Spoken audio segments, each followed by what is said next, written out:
Assalamualaikum warahmatullahi wabarakatuh. Sahabat Bams Channel dimanapun berada, jumpa lagi dengan saya di obrolan santai seputar permasalahan-permasalahan hukum. Sahabatku sekalian, sebelum kita lebih lanjut ngobrol-ngobrol seputar hukum ini, terlebih dahulu saya sampaikan dan saya panjatkan doa bagi kita semua, ya. Pertama, saya berdoa semoga sahabat sekalian dimanapun berada senantiasa berada dalam keadaan sehat walafiat, tidak kurang satu apapun. Yang kedua, bagi sahabat-sahabat kita yang sekarang ini sedang sakit, semoga Allah Subhanahu wa Ta'ala segera memberikan kesembuhan, dan dalam proses menjalani penyembuhan semoga senantiasa tetap diberikan kesabaran. Sahabatku sekalian, di obrolan Bams Channel kali ini saya akan mengangkat satu tema, biarkanlah hukum mengalir, ya. Tema ini saya masih tetap terinspirasi oleh pandangan-pandangan Profesor Sacipto Raharjo di dalam buku Membedah Hukum Progresif. Kenapa ini menjadi banyak inspirasi khususnya bagi saya sendiri? Karena tentu hukum itu bukan untuk hukum sendiri, ya. Tapi hukum adalah untuk manusia. Nah, karena hukum untuk manusia, maka hukum dituntut untuk senantiasa memberikan kemanfaatan untuk manusia, ya. Jadi hukum dituntut untuk melakukan adaptasi terhadap perkembangan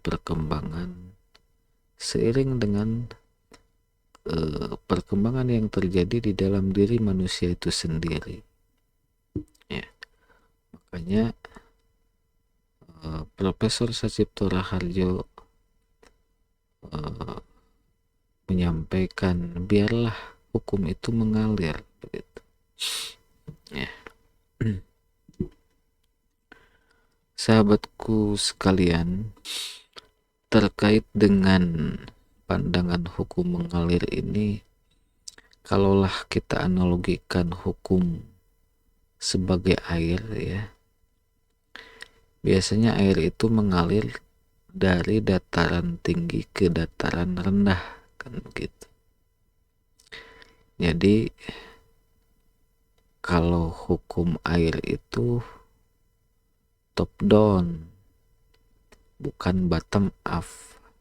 Jadi dari atas ke bawah, bukan dari bawah ke atas, kan gitu. Kalau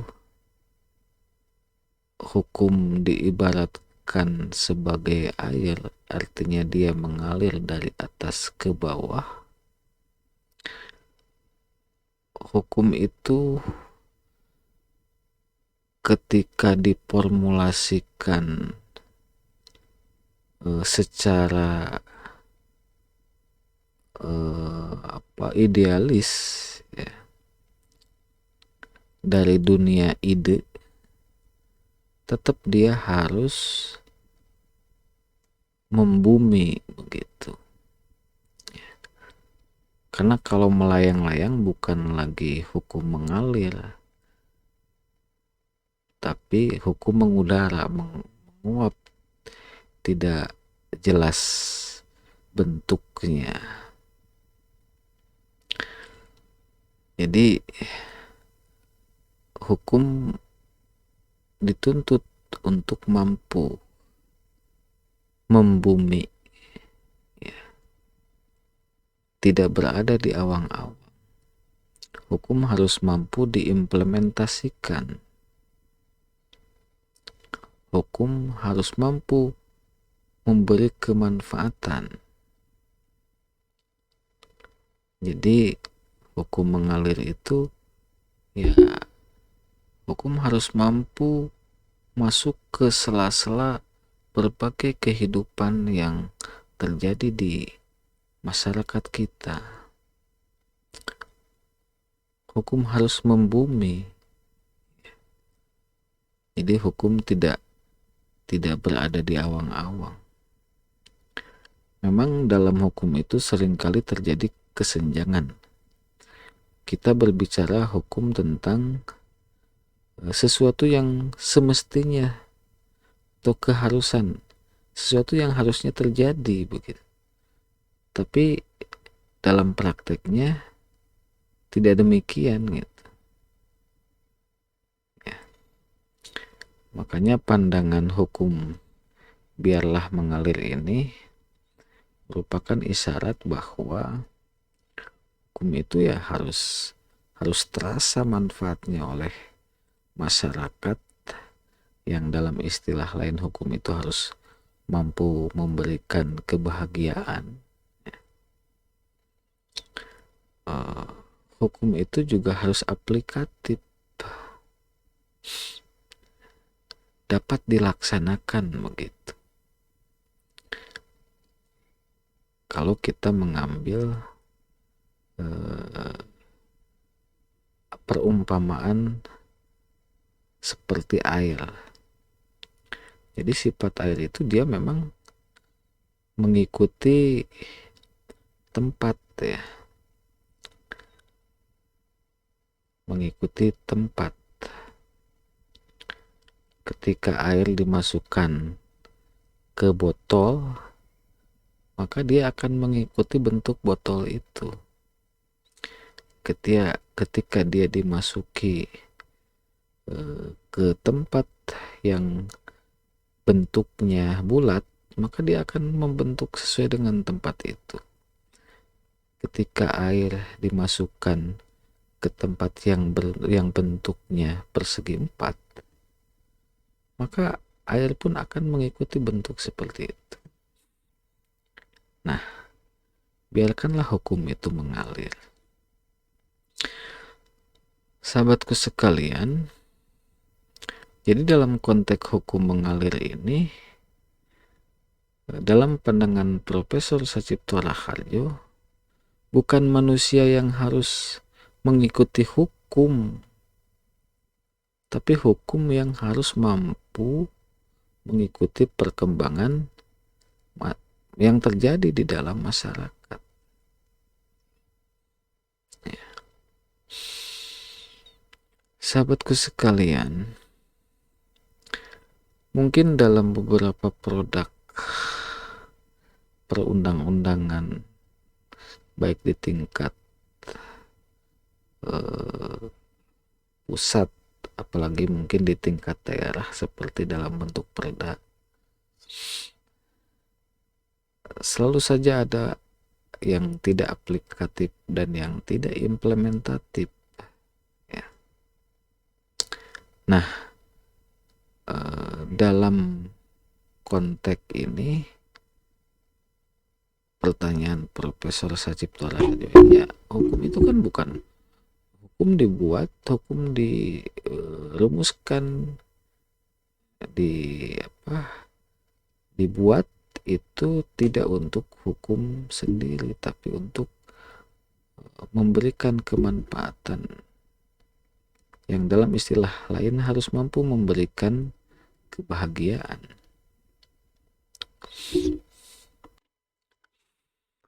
Sahabatku sekalian, Jadi kalau dikaitkan dengan salah satu pandangan tentang fungsi hukum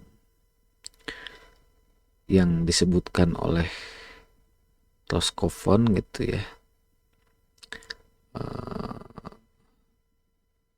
law as a tool social engineering, hukum adalah merupakan alat untuk melakukan rekayasa sosial. Nah, dalam pandangan Sacipto Raharjo, kalau hukum itu alat, ya, kalau kita memahami alat, misalkan tangga itu kita buat kan bukan untuk kepentingan tangga itu sendiri, tapi tangga itu dibuat untuk mempermudah agar kita bisa menjangkau tempat yang tinggi, ya, alat untuk memanjat misalkan. Jadi ketika tangga itu dibuat, kepentingannya kan bukan untuk tangga itu sendiri, tapi kalau tangga harus diperbaiki, itu kan bukan hanya supaya terlihat tangga itu kokoh, kuat, tapi dia harus bisa digunakan sebagai sarana untuk menaiki tempat yang tinggi, kan begitu. Nah, kalaulah hukum dipandang sebagai social engineering atau alat untuk melakukan rekayasa sosial, artinya hukum itu harus memberikan kemanfaatan dalam merubah suatu kultur atau situasi yang terjadi di masyarakat ke arah yang lebih baik, kan gitu. Harus ada penambahan kemanfaatan. Sahabatku sekalian, jadi kembali ke tema tadi ya, bahwa hukum biarlah mengalir, artinya hukum itu harus mampu masuk ke sendi-sendi kehidupan yang kemudian outputnya adalah memberikan kemanfaatan, bukan menambah permasalahan, tapi justru harus mampu memberikan solusi atas permasalahan-permasalahan yang timbul di masyarakat. Apakah ada hukum yang justru menimbulkan permasalahan? Ya, saya kira beberapa produk-produk yang dibuat, ya, itu kan muncul kontroversial misalnya. Ya. Nah, dalam konteks hukum biarkanlah mengalir, ketika sebuah produk peraturan perundang-undangan membawa efek justru munculnya kegaduhan, saya kira fungsi atau pandangan hukum mengalir ini menjadi pertanyaan, kan. Sahabatku sekalian, inilah sedikit obrolan kita ya tentang apa itu yang dimaksud dengan hukum mengalir ini. Semoga obrolan sederhana ini bisa sedikitnya memberikan bahan renungan bagi kita semua. Terima kasih. Semoga sahabatku sekalian sehat selalu. Assalamualaikum warahmatullahi wabarakatuh.